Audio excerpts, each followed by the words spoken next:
उत्तराखंड के खूबसूरत इलाकों में झरनों के इर्द गिर्द बहता हुआ एक छोटा सा प्यारा सा गांव मधुवा, जो कि नेपाल के बॉर्डर एरिया के करीब ही पड़ता था। मधुवा गांव के कुछ दूर दूसरा गांव पड़ता है मटियानी। मधुवा गांव में एक खुशी का समा है धर्म के घर में। धर्म जो कि 17-18 साल बाद जो है वो आज बाप बना है, उसके घर में बेटा पैदा हुआ है। धर्म बहुत खुश है और पूरे गांव में रहने वालों के लिए मिठाई का इंतज़ाम करने गया है मिठाई वाले के पास।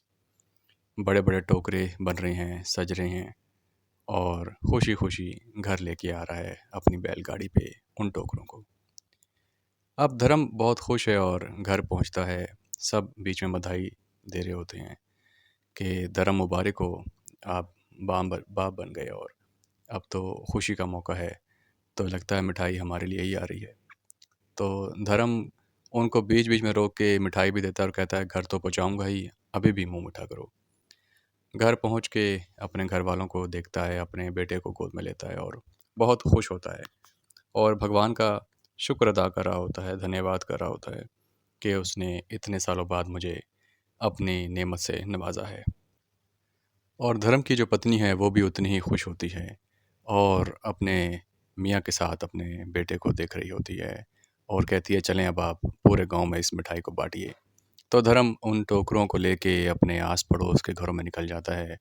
मधुवा गांव में जो जो घर पड़ते हैं उसके जानने वाले, जो नहीं जानने वाले, वो सब, क्योंकि अमूमन गांव में हम सब एक दूसरे को जानते ही हैं। अब घर घर जाके ये मिठाई बांटता है और सबको जो है वो खुशी से ये मिठाई खिलाता है और हर घर वाले भी इसको खुशी से कबूल करते हैं, क्योंकि गांव का माहौल तो हम जानते ही हैं कि कैसा सब एकजुट होकर रहते हैं, एक दूसरे के साथ मिलजुल के रहते हैं। सबकी खुशी सबका गम एक ही होता है। सब जो है वो उसको बधाई देते हैं और साथ में पूछते हैं कि देवकी भी आ रही होगी ना राम। तो वो कहता है कि नहीं, मैं अभी तक जो है वो संदेशा नहीं पहुंचा पाया देवकी मौसी को, बस अब जो है वो संदेशा भेजूंगा कि बस अब देवकी मौसी मेरे पास आ जाए और जो है वो हम सब मिल के इस खुशी के लम्हे को गुजारें। तो हर बुआ, हर खाला जो इर्द गिर्द रहती है, सब चाचा ताया खूब उसको बधाई देते हैं और हर कोई कहता है कि देवकी को भी अब जल्द बुला लो ताकि उसके लिए भी यही खुशी का मौका है। देवकी मौसी जो है ये धर्म की मौसी होती है, सगी खाला होती है, जिसने धर्म को बिल्कुल बेटों की तरह बचपन से पाला होता है, क्योंकि धर्म की अपनी जो माँ होती है वो तो बचपन में ही गुजर जाती है। तो ये मिठाई का मरहला मुकम्मल करके धर्म अपने घर आता है और अपनी बेगम को बताता है कि मिठाई बाँट आया हूँ पूरे गाँव में और हमारे बेटे की खुशी को सब ने कबूल किया दिल से और सब ने बहुत दुआएँ दी हैं और बहुत जो है वो हमें धन्यवाद दिया है। तो बेगम भी उसकी खुश होती है और जो है वो दोनों अपने बेटे को मिलकर देखते हैं और बेगम भी उसकी यही कहती है, उसकी बीवी भी यही कहती है कि अब आप जल्दी से देव की मौसी को बुला लें ताकि हमें बच्चे को पालने के लिए, जो ज़ाहिर बात है, जो टिप्स हैं, जो सारी हदायत हैं, वो तो बड़े बुज़ुर्गों से मिलनी है। बेशक हम भी थोड़ी बड़ी उम्र के हो गए हैं, लेकिन औलाद हमारे यहाँ 17-18 साल बाद हुई है और इसको हमें उतने ही नाज़ों से भी पालना होगा, ख़्याल रखना होगा। तो धर्म कहता है कि बिल्कुल, मैं जो यहाँ से रवाना हो रहा है घुड़सवार, जो कि पहले के दौर में कभी इस तरह ही डाक जाती थी, संदेशा जाता था कि जो जाने वाले काफ़िले होते थे या कोई घुड़सवार दूसरे गाँव जा रहा है मधुवा से मटियानी की तरफ, तो उसके हाथ में देव की मौसी को ये पत्र भेजता हूँ और सारी उनको भेज के बुला लेता हूँ। तो इस तरह ही वो एक पत्र लिखवाता है लिखने वाले से और भेज देता है अपनी मौसी के लिए। घुड़सवार सबकी डाक इकट्ठा करके जो एक प्रोसेस होता है, काफ़िले के साथ निकल पड़ता है मटियानी की तरफ और मटियानी पहुँच के जब पहुँचता है तो देखता है कि वहाँ पे शाम ढल रही है और देव की मौसी अपने आंगन में बैठी हैं, जो एक प्यारा सा गांव का मंजर होता है। तो देव की मौसी जब देखती हैं कि दरवाजे पे कोई आया है, बल्कि कोई डाक वाला बाबू आया है, तो उसको कहती हैं कि बाबू आज हमारे दरवाजे पे कैसे? अब वो कहता है कि मौसी, मिठाई भी लेके आया हूँ और संदेशा भी लेके आया हूँ। तो देव की मौसी को आइडिया हो जाता है कि धर्म के यहाँ जो है वो कुछ होने वाला था, लगता है कोई खुशखबरी आ गई है। तो कहती हैं क्या हुआ धर्म क्या? तो बताता है कि देव की मौसी मिठाई भी खाओ और खुशखबरी सुनो कि उसके यहाँ बेटा हुआ है तुम्हारी दुआ से। तो बहुत खुश होती हैं देव की मौसी धर्म के लिए और इस मिठाई को रखती हैं। उस डाक बाबू को भी कुछ जो है वो खाना परोसती हैं उस खुशी के मारे और खूब दुआएं देती हैं और बताती हैं कि इसको अब पढ़ के भी तुम ही बताओ क्योंकि हम तो इसको नहीं पढ़ पाएंगे। तो डाक बाबू पढ़ के बताता है कि देवकी जी आ, खुशखबरी तो ये आपको मैंने बता दी है, साथ में धर्म का ख़ास पैगाम है कि अब फ़ौरन आप नए काफ़िले के साथ जो यहाँ से रवाना होगा मधुवा की तरफ, आप फ़ौरन उसके घर चले जाएं और उसके साथ रहें, उसके इस खुशी के मौके को उसके साथ गुजारें। अब देवकी मौसी का भी खुद जो है वो दिल कर रहा होता है कि किसी भी तरीके से अपने बेटे के पास, अपने भांजे के पास उड़ के चली जाएं और इस खुशी के मौके को साथ गुजारें। और इस दौरान जो देव की मौसी ने बहुत से छोटे-छोटे कपड़े बनाए होते हैं उसके बेटे के लिए, आने वाले बच्चे के लिए, वो उनको देखती हैं, खुश होती हैं, चूमती हैं कि चलो अब इनको देने का वक़्त आ गया है।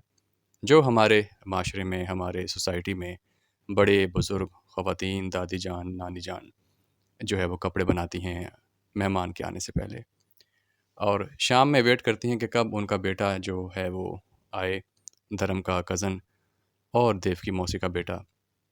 तो उसको बता के और अब जो है वो अपने सफ़र के लिए रवाना हो, उसके साथ प्लान करके फिर आगे धर्म के पास चली जाएँ।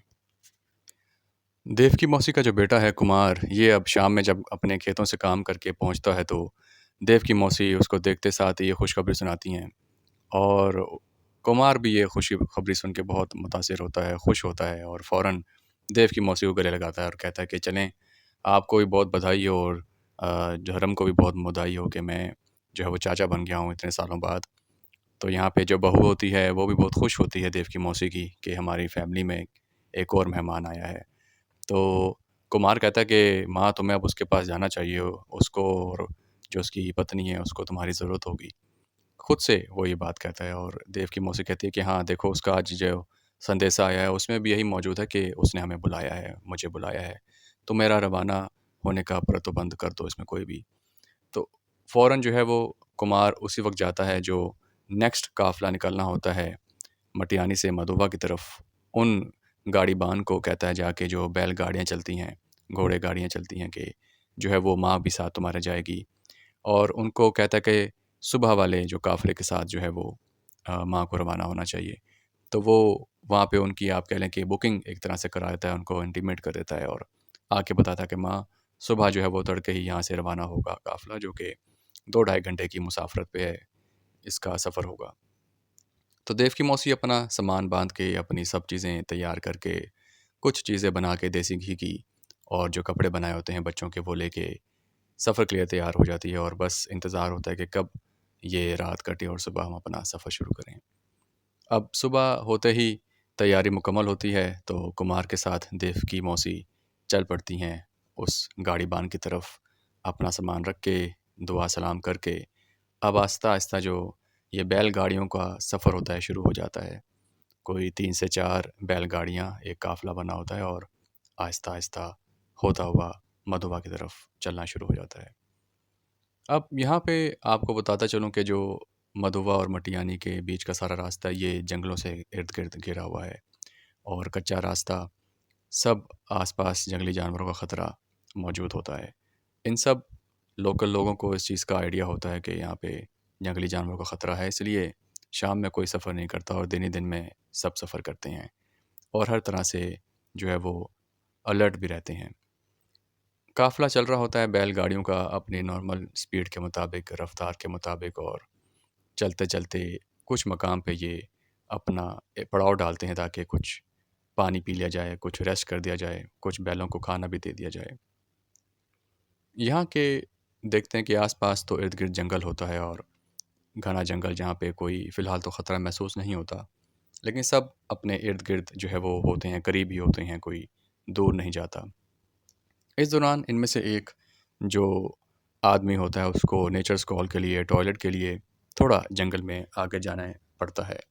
तो वो जो मुखिया आप कह लीजिए जो इस गाड़ीबान का इंचार्ज होता है, इस काफ़िले का इंचार्ज होता है, उसको बता के अंदर गहरे जंगल की तरफ जाता है।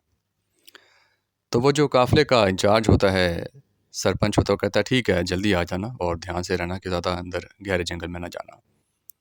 तो वो कहता है ठीक है मैं जल्दी आ जाऊँगा और अंदर जंगल में जाता ही है तो अभी कुछ देर गुज़री होती है कि एकदम से चीखो-पुकार और ज़ोरदार बाघ के गुर्राने की आवाज़ें आती हैं और इसी तरह वो जो आदमी गया होता है व्यक्ति अंदर उसके भी बहुत ज़्यादा गुर्राने की आवाज़ें आती हैं। चीखो-पुकार की आवाज़ आती है कि बचाओ और जो है वो खूब चीर-फाड़ करने की आवाज़ें आती हैं। ये अभी महसूस करके आवाज़ें सब परेशान हो होते हैं और एकदम से चौकन्ने हो जाते हैं और घबराहट के मारे अपनी-अपनी गाड़ियों में बैठने लगते हैं कि अब यहाँ से भागा जाए, कोई शेर का हमला हो गया है, बाघ का हमला हो गया है। इस दौरान वो देखते हैं कि भारी कदम उनकी तरफ ही भागते आ रहे होते हैं। वो चीखो-पुकार की आवाज़ उन्हीं की तरफ जल्दी-जल्दी आ रही होती है, जैसे वो किसी स्पीड के साथ वो आदमी इनकी तरफ आ रहा हो। अब जब झाड़ियों में से ये देखते हैं तो उस आदमी को एक बड़ी-सी बाघिन ने अपने मुँह में पकड़ा हुआ बीच पेट से और भागती हुई इनकी तरफ ला रही होती है और ला के ज़ोरदार इनकी तरफ फेंकती है। सामने वाली गाड़ी के ऊपर जाके वो लगता है और उसी गाड़ी में देव की मौसी होती हैं, 2-3 और लोग होते हैं। उसकी जो गाड़ी की छत होती है शेल्टर के लिए, उसके ऊपर पंजे मारती है। वो बहुत गुस्से में और बेकाबू होती है। इसी दौरान कुछ पंजे वहाँ पे जो मुसाफिर बैठे होते हैं, जिनमें देव की मौसी होती है, 2-3 लोग होते हैं, वो भी ज़ख्मी होते हैं। देव की मौसी को उसका ज़ोरदार पंजा अपने सर पे लगता है, जिससे देव की मौसी बुरे हाल खूनम-खून हो जाती है और उसके सर पे बहुत बुरी चोट आती है। सब वहाँ पे परेशान होते हैं, कोई इधर भागता है, कोई उधर भागता है, कोई दरख्त पे चढ़ जाता है। एक क़यामत का मंज़र सब अपने मंज़र नज़रों के सामने देखते हैं, जो कोई नहीं देखना चाहता। सरपंच जो कि इंचार्ज होता है इस काफ़िले का, वो फिर भी थोड़ी हिम्मत दिखा के लाठी के साथ ज़ोर-ज़ोर से बैलगाड़ी में मारता है कि किसी भी तरीके से इसको भगाया जाए बाघ को। और वो देखता है कि बाघ ये सब मंज़र करके, ये सब एक्टिविटी करके अब फ़ौरन वापस भागती है जंगल की ओर। उसका ये जो रिएक्शन होता है वो इनको कुछ समझ नहीं आता कि वो अगर मारना चाहती थी इस आदमी को जो जंगल में गया था तो मार के अंदर ही क्यों नहीं ले गई और बाहर ही क्यों ले आई और सबको ज़ख्मी करके एकदम से अंदर वापस चली गई है। ख़ैर इस पे तवज्जो ये नहीं देते और फ़ौरन जो मुखिया होता है इस काफ़िले का, सबको इकट्ठा करता है कि जो दरख्त पे चढ़ जाते हैं कि वापस आओ, जो भागते हैं उन्हें कहते हैं वापस आओ, फ़ौरन यहाँ से निकला जाए। ये किसी भी तरीके से अपनी गाड़ियाँ भगाते हैं और निकल पड़ते हैं उस जगह से। वो आदमी तो मर जाता है जिसको बाघ ने अपने दाँतों में जकड़ा होता है। बाकी जो लोग होते हैं जिसमें देव की मौसी और कुछ और ख़वातीन होती हैं, औरतें होती हैं, वो गाड़ी में ही बेहोश पड़ी होती हैं। किसी भी तरीके से जल्दी-जल्दी हाँकते हुए ये काफ़िले को लेके पहुँच जाते हैं मधुवा और जो इनका स्टॉप होता है मधुवा में, वहाँ जब पहुँचते हैं तो वहाँ के रहने वाले इस मंज़र को देख के एकदम दंग रह जाते हैं। उनकी आँखें खुली रह जाती हैं कि ये किस हाल में एक गाड़ी का इतना बुरा हाल है और इसमें कैसे खून-खून जो है वो मुसाफ़िर पड़े हैं। ये मंज़र जो है वो धर्म भी देखता है जो कि मौसी को लेने वहाँ पहुँचता है कुछ ही देर में और वो ये मंज़र देख के बहुत दुःख में आता है और उसको बहुत अफ़सोस होता है। एक जगह दुःख और इधर अफ़सोस, गुस्से में उसकी आँखें लाल हो जाती हैं जब पता लगता है कि एक बाग़िन ने इस तरह से हमला कर दिया और ये सब इतने घायल हो गए हैं। फ़ौरन जो है वो धर्म यहाँ से देव की मौसी को लेके अपने घर जाता है, वैद्य जी को बुलाता है। वैद्य जी आके देखते हैं तो बहुत गहरी चोटें लगी होती हैं। जो पंजा है वो गड़ गया होता है देव की मौसी के सर में और वो बताता है कि बहुत गहरी चोट है, बस तुम जो है वो प्रार्थना करो कि ये किसी भी तरीके से भगवान इनकी जान बचा ले। उम्मीद है मैं इनको बचा सकूँ, बाकी मैं मरहम पट्टी कर देता हूँ। मरहम पट्टी करने के बाद जो है वो यहाँ से वैद्य जी चले जाते हैं और धर्म बहुत दुःख में होता है, बाहर सहन में आके बैठ जाता है। शाम होने को ही होती है और बस वो सोच रहा होता है कि मैं किस तरह खुशी-खुशी अपनी मौसी को लेने गया था कि मौसी को घर लेके आऊँगा, अपना मुन्ना दिखाऊँगा और हम खुश होंगे, खाना खाएँगे। साथ में देखता है जो मौसी का सामान होता है वो भी खून में लदा होता है और उस सामान को जब खोलता है तो उसमें उसके लिए देसी घी की बनी हुई चीज़ें और बच्चों के कपड़े होते हैं। ये देख के तो और भी धर्म बहुत ज़्यादा अफ़सोस करता है और दुःख में आता है और वहीं पे उसकी आँखें भी लाल होती हैं कि किसी भी तरीके से काश ये हादसा ना हुआ होता और वो बाघ इसके सामने आए तो उस बाघ को ये मार दे। रोता है, बिलखता है, उसकी बीवी उसे आके सहारा देती है कि कोई बात नहीं, तुम उम्मीद रखो, भगवान के यहाँ है, देर है अंधेर नहीं। तो खैर ये किसी भी तरीके से रात गुज़ारता है और नेक्स्ट जो भी काफ़िला वापस मधुवा से मटियानी जा रहा होता है जहाँ देव की मौसी रहती हैं, तो उनके बेटे को जो है वो ये पैगाम देता है कि इस तरह से ये हादसा हो गया है, तुम भी यहाँ जल्दी आ जाओ। तो अगले ही दोपहर तक जो है वो पहुँच जाता है इनका बेटा भी देव की मौसी का। ये मिलते हैं और वो कहता है कि हम तो खुशी के मौके पे मिलना चाहते थे धर्म तुमसे, लेकिन ये कैसा हमारे साथ हादसा हो गया कि हम इस गम में मिल रहे हैं और सब परेशान हैं। खैर बैठते हैं मौसी के इर्द-गिर्द और खूब उनकी जो है वो खातिर की जाती है। अभी तक मौसी होश में तो नहीं होती। वैद्य जी उनके पास हर कुछ देर के बाद चक्कर लगाते रहते हैं ताकि उनको अटेंशन मिल सके, उनका जो इलाज है वो बेहतर तरीके से हो सके। लेकिन धर्म की आँखों में जो गुस्सा होता है उस बाघ के लिए वो बहुत ज़्यादा होता है। वो कहता है कि मैं इस बाघ को मार के ही रहूँगा। इस बाघ ने मुझे बहुत नुकसान पहुँचाया है, मेरा बहुत नुकसान किया है। मेरी माँ जैसी मौसी को इस हाल में छोड़ दिया है, जो कि खुशी-खुशी मेरे पास आ रही थी अपने खिलौने लेके, गिफ्ट लेके, खाना लेके।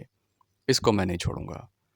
तो जो बेटा होता है देव की मौसी का वो कहता है कि देखो अभी फ़िलहाल ऐसी जज़्बाती बात करने की ज़रूरत नहीं है।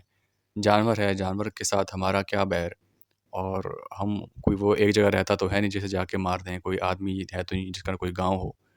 तो उस जानवर को ढूँढना इतना आसान नहीं होगा। वो कहता है कि नहीं, धर्म सुनने में नहीं आता। धर्म कहता है मैं आज ही जाके इसे बदला लूँगा किसी भी तरीके से। इसको मैं नहीं छोड़ूँगा वहाँ पे, कुछ भी हो जाए। वो किसी भी तरीके से कुछ अपने साथ गाँव वालों को इकट्ठा करता है, 3-4 जो हैं जवानों को, जो के पास लाठी, भाले और तीर-अंदाज़ होते हैं। वो कहता है इसको मैं अब निशाना बना के ही रहूँगा बाघ इनको।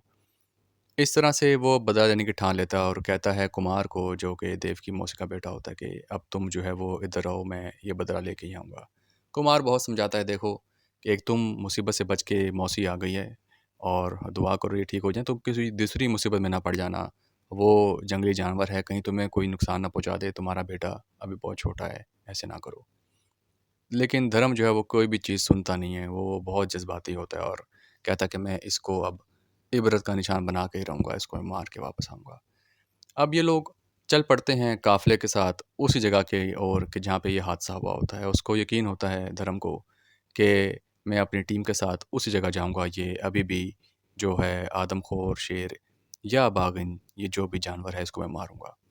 वो काफ़िले वाला इंचार्ज जो है वो दिखाता है मुखिया कि इस जगह पे ये हादसा हुआ था, वहाँ पे खून पड़ा होता है और बहुत सी निशानियाँ होती हैं स्ट्रगल की। अब ये लोग अकेले रह जाते हैं, काफ़िले वाले आगे चले जाते हैं।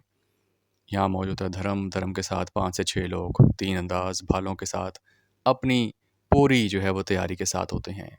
और कहीं न कहीं बाकी जो उसके साथी होते हैं धर्म के, उनका भी बहुत प्यार का ताल्लुक होता है देव की मौसी के साथ। वो भी उतने ही जोशीले होते हैं कि नहीं, हम अपने प्यारे का बदला लेके ही रहेंगे। अब इनके पास रास्ता ये होता है कि जंगल में घुसें और इस खतरे को जो है वो अपनी तरफ कर लें, या दूसरा रास्ता ये कि ये दरख्त पे चढ़ जाएँ अपने-अपने और ऊपर जाके देखें कि नज़ारा क्या है। ये सबसे पहले तो इसी प्लान को आगे बढ़ाते हैं कि दरख्तों के ऊपर चढ़ते हैं और देखते हैं कि आस-पास नज़ारा क्या है, कोई जानवर घूमता-फिरता नज़र आ रहा है, कोई बाघ, कोई ऐसे सारा मामला हो। तो ये ऊपर जब जाते हैं देखते हैं कि वहाँ पे नज़ारा क्या है। अब आहिस्ता-आहिस्ता अंधेरा भी होने वाला होता है। ये जब ऊपर चढ़ते हैं तो अपने साथ कुछ खाने-पीने की चीज़ें लेके जाते हैं, क्योंकि इन्हें पता होता है कि इन्हें आधी रात या अगली सुबह तक अब दरख्त पे ही रहना होगा। ऊपर से ही बाघ को देखने के बाद इसके ऊपर तीर बरसाने पड़ेंगे, भाले चलाने पड़ेंगे। इसको किसी न किसी से सबक तो सिखाना ही पड़ेगा। ये ऊपर अब सब मौजूद होते हैं, रास्ता खाली होता है, ना कोई आम तो रफ्त होती है बैलगाड़ी की क्योंकि शाम हो जाती है। अब जंगल में ये 5 से 6 लोग जिनको लीड कर रहा होता है धर्म, इशारों-इशारों में बस बात कर रहे होते हैं, अंधेरा बहुत होता है। कुछ सीटियों की ज़बान इन्होंने आपस में रखी होती है एज़ एन साइन कि अब क्या करना है, क्या नहीं करना। ये अब चुपके से देख रहे होते हैं कि सुनने की कोशिश कर रहे होते हैं कि कैसे आहट हो और हम महसूस करें कि यहाँ पे कोई चीज़ है। इनको दबे पाँव कुछ चलने की आवाज़ तो आती है कोई, रात 11-12 के आसपास, आधी रात के करीब। और वो शेर की गुर्राहट इनको महसूस होने लगती है। ये महसूस कर सकते हैं कि वो यहाँ पे मौजूद है। तो अपने साइन की आवाज़ में जो धर्म होता है वो कहता है अपने साथ वाले से कि तुम इसी ओर जहाँ से आवाज़ आ रही है यहाँ पे तीर चलाओ। वो जब तीर चलाता है तो उस तीर की आवाज़ आती है किसी टहनी में लगने की, किसी दरख्त में लगने की, और किसी जानवर की आवाज़ नहीं आती, जिसका मतलब कि वो निशाना चूक गया था। लेकिन वो जो ग्राउलिंग होती है बाघ की, वो चेंज हो जाती है, जिससे आइडिया होता है कि उसे इस चीज़ की भनक लग गई है कि अब ये किसी ख़तरे में है, यहाँ पे कोई और लोग मौजूद हैं जिन्होंने इसको निशाना बनाने की कोशिश की है। और ये हम देखते हैं, महसूस करते हैं कि वो जो गुर्राहट की आवाज़ है आहिस्ता-आहिस्ता दूर हो गई है, और वहाँ से कुछ जो है वो दूर आवाज़ जाके बंद हो गई है। लेकिन कुछ झाड़ियाँ हिलने की मुसलसल आवाज़ आती रहती है, जैसे कोई छोटा जानवर उछल-कूद कर रहा हो किसी झाड़ियों में। तो इनको ये आइडिया तो होता है कि इतना बड़ा बाघ उछल-कूद नहीं करेगा। ये थोड़ी-थोड़ी जंप मारने की आवाज़, उछल-कूद करने की आवाज़, ये जो है वो कुछ अलग से आवाज़ है। मुझे लगता है शायद कोई हिरन ना हो या कोई और जानवर ना हो छोटा। ख़ैर, ये वेट करते हैं और चांस लेते हैं कि सुबह तक हम चेक करेंगे, नहीं तो जब वापस गाड़ी बन जाएँगे उनके साथ हम वापस चले जाएँगे और फिर दोबारा ज़रूर आएँगे। ये इनकी ट्राई होती है। अब सुबह की किरणें आहिस्ता-आहिस्ता निकलना शुरू होती हैं। अभी अंधेरा मुकम्मल तौर पे गया नहीं होता। तो ये देखते हैं कि बिल्ली की आवाज़ें आना शुरू हो जाती हैं। बिल्ली के बच्चे जैसे आपस में लड़ते हैं, बोलते हैं, और वो करीबी आवाज़ होती रहती है। इनके पीछे बड़े कदम धम-धम करते हुए, एक वज़न डालते भारी कदम गुर्राहट के साथ पीछे-पीछे आ रहे होते हैं। तो ये धर्म और उसके दोस्त आपस में एक-दूसरे को जो अब हल्का-हल्का रोशनी पे देख सकते हैं, कुछ समझ नहीं पा रहे होते कि ये क्या माजरा है, कि बिल्ली के बच्चों की आवाज़ें और उसके पीछे भारी कदम, ये ऐसा क्या कॉम्बिनेशन है इनका, बिल्ली का और इसका बाघ का। तो ये इसी अभी जूझ में होते हैं कि समझ नहीं पा रहे होते कि ये क्या चल रहा है। अब जब इनके करीब ये आवाज़ें आती हैं, ये देखते हैं झाड़ियों में से छोटे-छोटे प्यारे-प्यारे बाघ के बच्चे 3 से 4 निकल के इनकी तरफ ही आ रहे होते हैं। ये तो दरख्तों पे होते हैं लेकिन इनके नीचे से जाने की प्लानिंग में होते हैं, और पीछे-पीछे बड़ी बाघिन जो कि बहुत बड़े साइज़ की होती है, वो इनके पीछे-पीछे इनको सुरक्षा देते हुए चल रही होती है। अब इसके सामने, धर्म के सामने क्लियर मौका होता है, हल्की-हल्की रोशनी होती है। इसके दोस्त भी जो है वो निशाना बाँध लेते हैं। धर्म भी अपने भाले के साथ रेडी होता है कि बस इस पे सारे तीर बरसा के, इस पे भाला बरसा के इसको ख़त्म कर देंगे अब। अब नहीं सोचेंगे कुछ भी। लेकिन अभी ये सब निशाना बाँध के बस धर्म के वेट का इंतज़ार कर रहे होते हैं कि हम किस तरह इस पे अटैक करें। तो ये देखते हैं कि अब बस धर्म की सीटी की आवाज़ आए तो हम इसको बस निशाना बनाएँ और उसको ख़त्म कर दें। ये मौका दोबारा नहीं मिलेगा। यही है मौसी का दुश्मन, यही है मौसी का तंग करने वाला जिसने उनको परेशान किया, ये बाग़िन। लेकिन धर्म के ज़हन में आता है कि फ़ौरन उसका प्लान चेंज हो जाता है, कि उसके दिल में रहम आ जाता है, उसके दिल में जो है वो आप कह लीजिए कि एक दिल नरम हो जाता है उसका, जो बदले की आग होती है एकदम ठंडी हो जाती है। वो देखता है कि ये तो बच्चों के साथ है, और लाज़मी जो इसने हमला किया उस बंदे के ऊपर जो मौसी की गाड़ी में था, वो इसके पास गलती से चला गया होगा, और इसने जो है वो अग्रेसिवनेस के साथ अपने आप को जो है वो मुश्किल में समझते हुए उस पे हमला किया।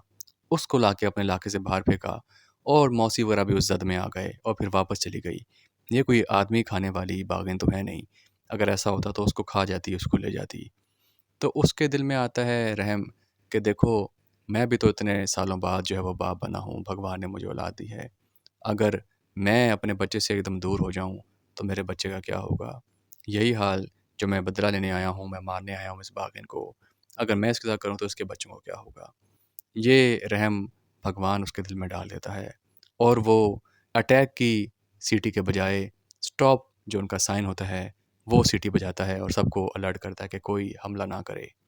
सब जो है वो धर्म की तरफ देखना शुरू हो जाते हैं, और धर्म इशारा करता है कि कोई हमला ना करे, और आराम से ये देखते हैं कि इनके नीचे से वो 5 से 6 बच्चे खेलते-कूदते, पीछे वो भारी भरकम बाग़िन अब जा रही होती है इनको छोड़ के आहिस्ता-आहिस्ता अपने रूट पे।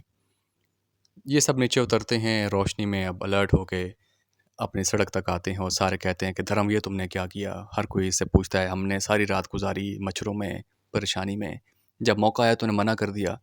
तो धर्म उनको सारी बात बताता है कि देखो कि ये चीज़ से तो भगवान भी हमसे नाराज़ हो जाता अगर हम इसको बच्चों को माँ से जुदा कर देते। हमारी माँ तो अभी भी ज़िंदा है, दुआ करो हमारे इस नेक अमल के जो है वो बजाय के अमल में जो हमारी मौसी है उसको ज़िंदगी मिल जाए। हमारे बच्चों से हमें कोई दूर करे तो उनका क्या होगा। इस तरह सोचो, ये बच्चे बेचारे क्या करते अपनी माँ के बगैर। तो लाजिम नहीं है कि हम जो है वो उसको सज़ा दें।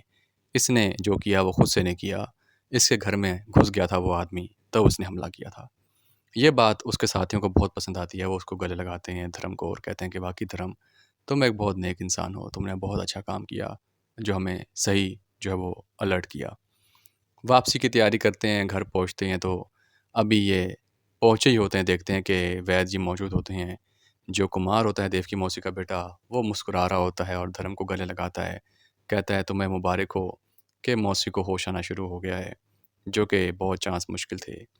पहुँचता है धर्म मौसी के पास, मौसी आहिस्ता-आहिस्ता आँखें खोल के इसको देखती है और कहती है, मुबारकबाद देती है और कहती है कि तुम कहाँ चले गए थे, इतनी देर में आए?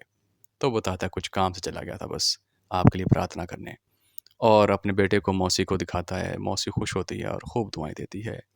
इस तरह ये आपस में खुशी-खुशी आगे अपनी ज़िंदगी के मामलात बढ़ाते हैं। तो दोस्तों, उम्मीद है कि आपको हमारा आज का जो स्टोरी है, एक सबक है, ये पसंद आया होगा कि कैसे हम लाज़िम नहीं है कि हर चीज़ में बदला लिया जाए, बल्कि बहुत से मामलात ऐसे होते हैं जिसमें हमें चाहिए कि समझदारी से काम लें, तहम्मुल से काम लें, ताकि चीज़ों को हम दूसरों के लिए, अपने लिए आसानी बना सकें। तो मिलेंगे आपसे इंशाल्लाह जल्दी एक नई स्टोरी में। अपना ख़्याल रखिएगा, अपने आस-पास वालों का ख़्याल रखिएगा। Good day.